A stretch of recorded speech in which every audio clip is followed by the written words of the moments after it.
बिस्मिल्लाहिर्रहमानिर्रहीम। अस्सलाम वालेकुम। कैसे हैं प्यारे व्यूअर्स? उम्मीद करता हूँ कि सब खैरियत से होंगे और अपनी फैमिली के साथ खुश भी होंगे। मैं हूँ शहबाज अकरम और आप देख रहे हैं मेरा new YouTube channel cooking with Shahbaz. आज मैं आपके साथ चावल स्टीम कैसे किए जाते हैं इसका तरीका बताऊंगा। तो चलिए व्यूअर्स स्टार्ट करते हैं। ये मैंने एक चावलों की प्लेट ली थी। ये कल के चावल हैं। इसको मैंने फ्रिज से आधा घंटा पहले निकाल के रख लिया था। इसको मैंने अभी स्टीम करना है। अगर आपके पास हफ्ता 8 दिन या 10 दिन या इससे ज़्यादा दिनों के पड़े हुए हैं वो भी आप स्टीम कर सकते हैं। इस तरह हो जाएंगे जैसे आपने अभी बनाए हैं, तरोताज़ा हो जाएंगे। कोई जज नहीं कर पाएगा कि ये पुराने चावल हैं, कुछ दिन पहले के या आज के हैं। तो चलिए व्यूअर्स स्टार्ट करते हैं। ये मैंने एक बर्तन लिया है, इसमें 1.5 कप जो है पानी का डाल दिया है।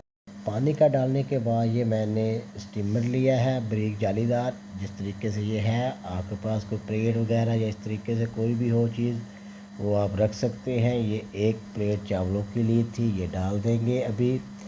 इसको डालने के बाद जो है इसको कवर लगा के 5 मिनट के लिए रख देंगे।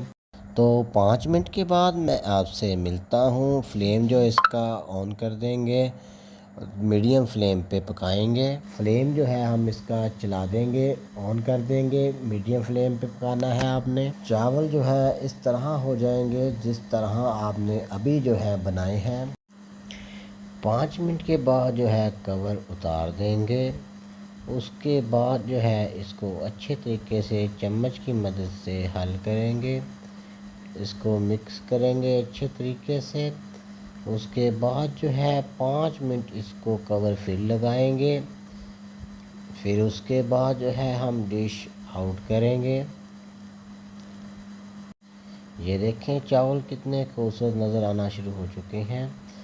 ये इस तरह लग रहा है जिस तरह मैंने अभी बनाए हैं। आप जो है ट्राई ज़रूर करिएगा। अगर आप मेरे चैनल में नए हैं तो मेरे चैनल को कर दें सब्सक्राइब, बेल आइकन के बटन को कर दें प्रेस, ताकि तमाम आने वाली वीडियो आप तक पहुंच सके। और अपनी फैमिली में, रिश्तेदारों में, दोस्तों में, अजीज़ों में शेयर भी कर दिया करें। शुक्रिया। ये कवर लगा के मैंने रख लिया था। अब कवर जो है हटाने लगा हूँ। 10 मिनट भी कंप्लीट हो चुके हैं। अगर आपके पास आप यकदम फ्रीज़र से निकालते हैं तो उसको स्टीम करने के लिए 15 मिनट लगेंगे और 15 मिनट में ये अच्छे तरीके से गर्म हो जाएंगे चावल और तरोताज़ा हो जाएंगे। आप जो है ट्राई ज़रूर करिएगा। आप जो है इसको मिक्स करने के बाद दोबारा डिश आउट कर देते हैं। बिस्मिल्लाहिर्रहमानिर्रहीम। ये मैंने डिश आउट कर दी है। और अगर ये मेरी टिप्स आपको पसंद आती हो तो कमेंट बॉक्स में अपनी राय ज़रूर दीजिएगा। तो मिलते हैं नेक्स्ट वीडियो में, तब तक के लिए मुझे इजाज़त दीजिए। अपना और अपनी फैमिली का बहुत सारा ख्याल रखिएगा। अल्लाह हाफिज़।